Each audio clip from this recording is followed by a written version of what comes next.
Houston. As protesters clash with riot squads in cities across the country, Houston Police Chief Art Acevedo has drawn national praise for his willingness to march with activists and call for officers to be held accountable when they kill without justification. Days after George Floyd's death last week under the knee of Minneapolis officer Derek Chauvin, Acevedo was among the first big city police chiefs to speak out, telling The Washington Post that actions have to have consequences. When President Donald Trump called on governors to dominate protesters in the streets, Acevedo responded on national television with a message of his own: "Keep your mouth shut." And on Sunday, in a video that drew more than 10 million views, Acevedo, a Cuban-born immigrant who became Houston's first Latino police chief in 2016, choked up as he told marchers in Houston that he was angry, just like them.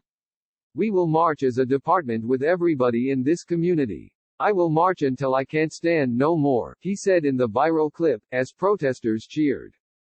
But a much different scene unfolded Tuesday night in the hours after a large protest march through downtown Houston, Floyd's hometown. As the sun began to set, after most of the estimated 60,000 marchers had gone home, a smaller group of activists surrounded Acevedo in the middle of a street and started demanding answers. They wanted to know why his department had refused to release body camera footage from 6 recent deadly police shootings in Houston. Some in the crowd shouted insults, calling Acevedo a liar and a hypocrite. As Acevedo turned away from the agitated crowd, someone doused him with a bottle of water. A man yelled for him to resign. "You walk with Minnesota," one protester shouted. "Will you walk for what happens in Houston?" The tense moment highlighted a growing frustration simmering among activists in Houston who have accused Acevedo of striking a conciliatory tone during national media interviews, but then failing to back up his words with reforms in his own department. And the confrontation underscores a broader concern shared among those leading marches across the country following Floyd's death: the fear that widespread social unrest will lead to heartwarming photos of police officers hugging protesters, but won't be followed by substantive policy changes to prevent future deaths. "They say one thing, and they do another," said Ashton Woods, the lead organizer of Black Lives Matter Houston, who has called on Acevedo to be more transparent and to hold his own officers accountable after fatal police shootings. "I think he's as smooth as a snake, and at this point, I don't trust that he's going to do what he says."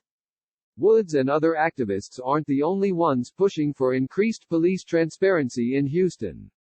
In an op-ed Friday, the Houston Chronicle editorial board called on Acevedo to release police body cam footage from the 6 fatal shootings by his officers over a recent 6-week period.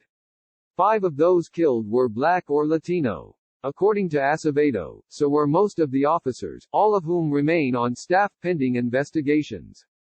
In one case in April, cell phone footage appears to show 27-year-old Nicholas Chavez on his knees when police opened fire. The Houston Police Department has asked the FBI to investigate. The string of shooting deaths comes a little more than a year after a Houston narcotics squad killed 2 people during a botched drug raid, drawing national scrutiny. An investigation found that the officer at the center of the case, Gerald Goins, had falsified evidence to justify the deadly raid, prompting murder charges against him and leading prosecutors to review hundreds of his prior cases. Among those who were notified that their convictions may have been tainted, George Floyd. A little more than a year before his killing sparked nationwide protests, Floyd received a letter on March 8, 2019, alerting him that Goins may have been involved in Floyd's arrest on drug possession charges 15 years earlier, before he left Houston for Minneapolis. In public remarks about the deadly raid, Acevedo has said that Goins dishonored the department, but said the other officers involved in the raid acted in good faith. He said the charges against Goins demonstrated that his agency could police itself. During an interview on the NBC's Today show on Wednesday, when pressed about whether he would release body cam footage from the recent string of shootings, Acevedo was noncommittal, saying that his department would do so in at least one of the cases. He said he didn't want to release footage in a couple of the others, though, because they could result in criminal charges, and he didn't want publicity of the footage to interfere with future legal cases. In another, he said the victim's family didn't want it released. He told Today that there needs to be a national standard for how and when police agencies release body cam footage. Despite the criticisms, some marchers on Tuesday praised Acevedo for his willingness to talk with protesters. One man who had been shouting at Acevedo gave him a hug afterward and thanked him for listening. Acevedo gave the man his phone number and suggested they continue their conversation once things calmed down. After the heated confrontation with protesters, Acevedo grabbed a bullhorn and responded to those who had been yelling at him.